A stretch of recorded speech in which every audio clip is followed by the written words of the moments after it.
नमस्कार। स्वागत है आपका अपराध की सच्ची कहानियों में, जहां हम आपको भारत के कुछ ऐसे अपराधों से रूबरू करवाएंगे जिन्होंने पूरे देश को हिलाकर रख दिया था। 22 जून 2019 की सुबह पुणे शहर के पौष इलाके में स्थित मुड़वा की रहने वाली 40 वर्षीय राधा अग्रवाल घर से अपनी स्कूटी लेकर निकलती है। उसने घर पर बताया था कि वो अपनी सहेलियों के साथ साईं बाबा के दर्शन करने शिरडी जा रही, 2 दिन में घर लौट आएगी।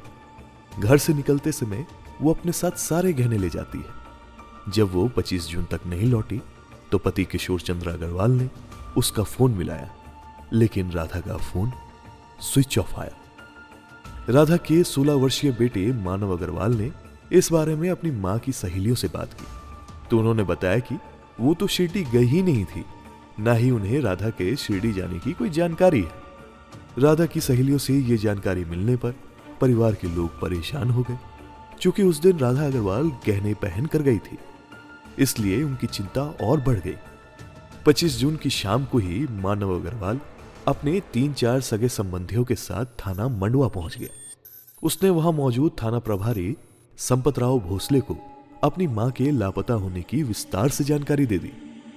राधा अग्रवाल शहर के करोड़पति रियल एस्टेट कारोबारी किशोर चंद्र अग्रवाल की पत्नी थी। मानव अग्रवाल की बात सुनकर थाना प्रभारी भी आश्चर्य में पड़ गए कि राधा अग्रवाल आखिर अपनी मर्जी से कहां चली गई। बहरहाल उन्होंने राधा अग्रवाल की डिटेल्स लेने के बाद मानव को भरोसा दिया कि पुलिस उन्हें अपने स्तर से ढूंढने की कोशिश करेगी। चूंकि मामला एक प्रतिष्ठित परिवार की महिला से जुड़ा था, इसलिए थाना प्रभारी ने इसकी सूचना अपने वरिष्ठ अधिकारियों को दे दी। इसके बाद उन्होंने राधा अग्रवाल की गुमशुदगी की कार्यवाही शुरू कर दी। उन्होंने फोटो सहित उसका हुलिया पुणे शहर के सभी पुलिस थानों को भिजवा दिया। इसके अलावा उन्होंने मुखबिरों को भी लगा दिया। थाना प्रभारी ने मामले की जांच के लिए SI Amol Galvi, Swapnil Patil, head constable Kailash Chauhan, Nilesh Jagtap, Shrinath Jadhav, Amol Chauhan और एसए कांकड़े को शामिल कर एक टीम बनाई। पुलिस टीम अपने स्तर से राधा अग्रवाल को तलाशने लगी थी। जांच में पता चला कि राधा अग्रवाल शादी के पहले से ही खुले विचारों वाली महिला थी। वो किसी प्रकार के बंधनों को नहीं मानती थी। शादी के बाद उसे परिवार भी वैसा ही मिला था। घर में उसे किसी प्रकार की कोई कमी नहीं थी। अभाव बस केवल इसका था कि पति का ज्यादा संग नहीं मिल पाता था, क्योंकि पति किशोर चंद्र अग्रवाल अपने रियल एस्टेट कारोबार में ज्यादा व्यस्त रहते थे। एक बेटा था जो पढ़ाई कर रहा था। राधा के पास भले ही पैसों की कोई कमी नहीं थी, लेकिन वो पति का साथ चाहती थी, जो उसे नहीं मिल पाता था। वो कसे हुए बंधन की एक सुंदर महिला थी। एक युवक की मां होने के बाद भी उसका शारीरिक आकर्षण बरकरार था। यही वजह थी कि राधा ने अपना मन बहलाने के लिए जब सोशल मीडिया का सहारा लिया, तो कुछ ही दिनों में उसके हजारों फॉलोवर्स और सैकड़ों दोस्त बन गए थे। राधा ने घूमने के लिए एक स्कूटी ले रखी थी, जिससे वह अपने दोस्तों और सहेलियों से मिलने जाया करती थी। वो तरह तरह के पोज में फोटो खिंचाती और फेसबुक पर अपलोड कर दिया करती थी, जिससे उसे काफी प्रशंसा भी मिलती थी। सोशल मीडिया से जुड़ने के बाद राधा अग्रवाल के चेहरे पर अक्सर चमक दिखाई देती। वो अपनी इसी जिंदगी में काफी खुश रहने लगी थी। ये जानकारी मिलने के बाद अधिकारी को इस बात का पूरा भरोसा हो गया कि राधा अग्रवाल की गुमशुदगी के पीछे कोई गहरा रहस्य है, जिसका पर्दा उठाना बहुत जरूरी है। पुलिस ने राधा अग्रवाल का मोबाइल लेकर उसकी कॉल डिटेल्स निकलवाई, तो अंतिम लोकेशन पुणे के ही भोसले नगर रेंज हिल इलाके की मिली। पुलिस वहां पहुंच गई और इधर उधर खोजबीन करने लगी। वहां पर एक स्कूटी मिली जो राधा अग्रवाल की ही थी। पुलिस ने स्कूटी की डिक्की खोलकर देखी तो उसमें राधा का मोबाइल फोन मिला। फोन डिस्चार्ज हो चुका था। जब मोबाइल को चार्ज कर ऑन किया गया तो व्हाट्सएप और फेसबुक पर महिला और युवक दोस्तों की लंबी फेयर लिस्ट देखने को मिली। पूरी पुलिस टीम पूरी हैरान रह गई। राधा अग्रवाल के फोन पर जिस नंबर से आखिरी बार बातचीत हुई थी, पुलिस ने उस नंबर की जांच की तो वो नंबर आनंद निगम का निकला, जो कर्नाटक का रहने वाला था। पुलिस टीम उसके घर पहुंच गई, लेकिन वो घर से फरार मिला। परिवार वालों से पूछताछ करके आखिरकार पुलिस उसके पास पहुंच ही गई। आनंद निगम को हिरासत में लेकर पुलिस पुणे लौटी। पुलिस अधिकारियों के सामने थाना प्रभारी संपतराव भोसले ने आनंद निगम से राधा अग्रवाल के बारे में पूछताछ की तो पहले तो वह यही कहता रहा कि राधा अग्रवाल नाम की किसी भी महिला को वो नहीं जानता है। लेकिन पुलिस ने जब व्हाट्सएप और फेसबुक पर उसकी और राधा की चैटिंग दिखाई तो वो सहम गया। वो चाहकर भी अपना झूठ नहीं छिपा सका। सख्ती की गई तो पूछताछ में उसने स्वीकार कर लिया कि वो राधा अग्रवाल की हत्या कर चुका है। हत्या की बात सुनते ही पुलिस चौंक गई। आनंद से उसकी लाश के बारे में पूछा गया तो उसने बताया कि लाश तामहिनी के वर्षा घाट के जंगलों में है। हत्या करने के बाद वो उसके सभी गहने और नकदी लेकर भाग गया था। पुलिस को किसी भी तरह राधा अग्रवाल की बॉडी बरामद करनी थी। उन्हें संशय था कि कहीं जंगली जानवरों ने शव को नष्ट न कर दिया हो। इसलिए पुलिस आनंद निगम को लेकर 12 जुलाई 2019 को तामहिनी वर्षा घाट के जंगल में जा पहुंची। लेकिन जंगल में राधा अग्रवाल के केवल अस्थि पंजर और कपड़े ही मिले। उसके शरीर का मांस जंगली जानवर पहले ही नोच नोच कर खा चुके थे। पुणे पुलिस ने स्थानीय पुलिस के सहयोग से कंकाल बरामद कर पोस्टमार्टम के लिए भेज दिया। इसके बाद पुलिस आनंद निगम को लेकर पुणे लौट आई। पूछताछ करने पर आनंद निगम ने राधा अग्रवाल की हत्या की जो कहानी बताई वो इस तरह थी जो हमने आपको अभी सुनाई। आनंद की क्या कहानी थी वो भी हम आपको बताते हैं। 21 वर्षीय आनंद निगम मूल रूप से कर्नाटक का रहने वाला था। उसके पिता का नाम शिवाजी निगम था। परिवार में उसके माता पिता के अलावा एक छोटी बहन थी। परिवार की माली स्थिति साधारण थी। जब उसके पिता का निधन हुआ तो घर की जिम्मेदारी आनंद पर आ गई। वह रोजी रोटी की तलाश में परिवार के साथ पुणे आ गया और वहां की वृंदावन कॉलोनी के तापकीर नगर में रहने लगा। पुणे में रहते हुए उसकी मां ने एक दूसरे आदमी का हाथ पकड़ लिया था। बहन जवान हुई तो उसने भी लव मैरिज कर ली। इसके बाद आनंद ने भी अंतरजातीय विवाह कर अपना घर बसा लिया था। समय गुजरता गया और वे 2 बच्चों का बाप बन गया। अपनी रोजी रोटी के लिए उसने एक पुरानी कार ले ली और लोगों को कार चलाना सिखाने लगा। उसके पास ड्राइविंग सीखने के लिए ज्यादातर महिलाएं ही आती थी। व्यवहार कुशल होने के नाते अधिकतर महिलाएं उसके प्रभाव में आ जाती थी, जो उसकी दोस्त बन जाती थी। वो उनके फेसबुक व्हाट्सएप के माध्यम से चैटिंग किया करता था, जिसका असर उसके व्यवसाय पर भी पड़ने लगा था। ये बात जब उसकी पत्नी को मालूम हुई तो उसने उसे आड़े हाथ ले लिया।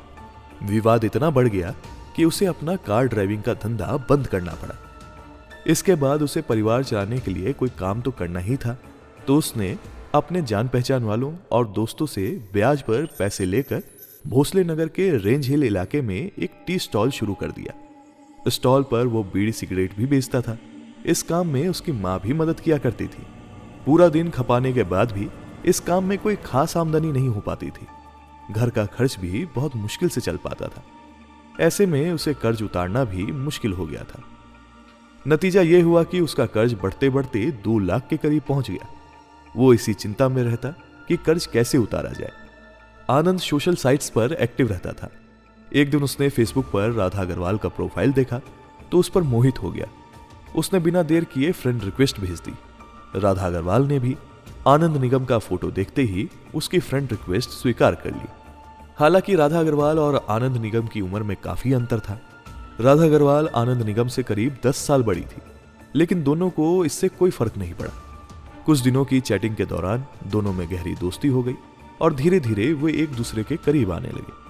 राधा अग्रवाल के पास पैसों की कोई कमी नहीं थी। खर्च करने के लिए उसके पास पैसे ही पैसे थे, जबकि कहीं आने जाने के लिए स्कूटी भी थी। वो आनंद निगम के संपर्क में आकर कुछ इस प्रकार फिसली कि अपनी मर्यादा की लक्ष्मण रेखाओं को भी लांघ गई। जब भी मौका मिलता दोनों पुणे शहर के किसी भी होटल में जाकर मौज मजे कर लिया करते थे। समय अपनी गति से चल रहा था। राधा अग्रवाल जब पूरी तरह से आनंद निगम पर आंख मूंद कर भरोसा करने लगी थी, आनंद निगम उससे जो भी कहता उसे वह तहे दिल से स्वीकार कर लेती। आनंद निगम को जब इस बात का पूरा यकीन हो गया कि राधा पूरी तरह से उसकी दीवानी हो चुकी है, तो उसने उस पर चढ़े कर्जे को उतारने की एक खतरनाक योजना तैयार कर ली। वैसे तो राधा अग्रवाल 1-2 लाख रुपए उसे ऐसे ही दे देती, लेकिन आनंद अपने ऊपर किसी प्रकार का बोझ नहीं रखना चाहता था। इससे रिश्ता खराब होने पर राधा अग्रवाल भी उससे अपना पैसा मांग सकती थी। यही सब सोचकर वो सिर्फ अपनी योजना पर ध्यान देने लगा। योजना को अंजाम देने के लिए एक दिन उसने राधा से कहा, राधा, तुम इतनी खूबसूरत हो कि अगर किसी मैगजीन में तुम्हारा फोटो भेजा जाए तो वे कवर पेज पर छप सकते हैं। यह सुनकर खुश होते राधा बोली, सच? हाँ, क्या तुमने अपने फोटोजेनिक चेहरे को कभी गौर से नहीं देखा? आनंद बोला, देखो, मैं चाहता हूं कि किसी नेचुरल जगह पर तुम्हारा फोटोशूट करके फोटो मैगजीन वगैरह में भेजा जाए। तो राधा बोली, ठीक है, मैं इसके लिए तैयार हूं। तो ठीक है, तुम कल अपने सारे गहने पहन कर आओ, हम पुणे से कहीं दूर चलेंगे। राधा उस पर आंख मूंद कर भरोसा करती थी, इसलिए 22 जून की सुबह अपने सारे गहने पहनकर घर से निकली। घर वालों से उसने कह दिया कि वह अपनी सहेलियों के साथ स्कूटी से साईं बाबा के दर्शन करने शिरडी जा रही है, 2 दिन में लौट आएगी। इसके बाद वो स्कूटी लेकर आनंद द्वारा बताई गई जगह पर पहुंच गई। आनंद वहां पहले से ही खड़ा था। वहां से आनंद ने राधा की स्कूटी संभाली और राधा उसके पीछे चिपक कर बैठ गई। दोनों आपस में हंसी मजाक करते हुए कब पुणे से 80 किलोमीटर दूर निकल गए पता ही नहीं चला, और जब पता चला तो वो ताम्हिनी के वर्षा घाट के जंगलों में पहुंच गए थे। आनंद निगम को अपनी योजना के अनुसार वो जगह उपयुक्त लगी। उसने स्कूटी एक तरफ खड़ी कर दी। इसके बाद उसने राधा से फोटो सेशन के लिए तैयार होने को कहा। राधा अग्रवाल खुशी खुशी अपने फोटो सेशन कराने के लिए तैयार हो गई। सड़क से कुछ दूर जंगल में जाकर आनंद अलग अलग एंगल से उसके फोटो खींचने लगा। फिर आनंद ने राधा से 1-2 हॉरर फोटो खींचने के लिए अनुरोध किया। हॉरर फोटो सेशन करने के लिए आनंद ने राधा की सहमति से पहले ही उसकी आंखों पर पट्टी बांध दी। फिर उसके हाथ पैर बांधकर फोटो खिंचवाने को कहा। राधा उसके कहने के अनुसार करती गई। हाथ पैर बांधने के बाद आनंद ने उसके सारे गहने उतारकर अपने पास रख लिए। इसके बाद उसने साथ छिपाकर लाए तेज धार चाकू से राधा अग्रवाल का गला रेत दिया। राधा अग्रवाल की एक मार्मिक चीख निकलकर निर्जन जंगल में खो गई। राधा अग्रवाल की हत्या करने के बाद आनंद निगम ने उसका मोबाइल फोन स्कूटी की डिक्की में डाल दिया। उसके हैंडबैग से नोट से भरा पर्स निकाल लिया और स्कूटी से पुणे की तरफ लौट पड़ा था। ताम्हिनी वर्षा घाट से कुछ दूर आनंद ने पर्स से सारे पैसे निकालने के बाद उसे भी फेंक दिया। इसके बाद वह घोर पड़े फाटक पर आकर एक पान की दुकान पर रुका। वहां पर उसने एक सिगरेट पी।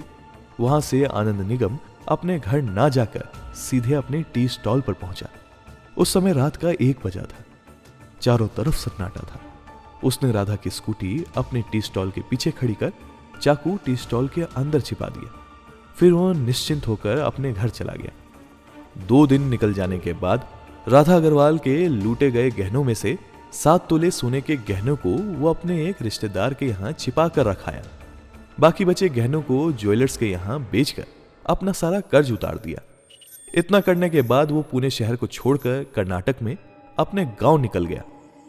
आनंद निगम से विस्तार से पूछताछ करने के बाद पुलिस ने उसकी निशानदेही पर हमला में इस्तेमाल चाकू और राधा अग्रवाल के गहने बरामद कर लिए।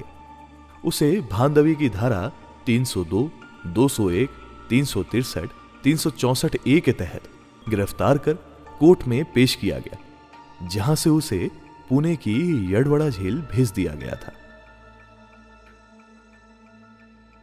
भारत में अपराध की ये घटनाएं यह दिखाती हैं कि सच्चाई अक्सर कल्पना से भी ज्यादा भयावह होती है। अगली बार फिर मिलेंगे एक नई कहानी के साथ। तब तक सतर्क रहें, सुरक्षित रहें।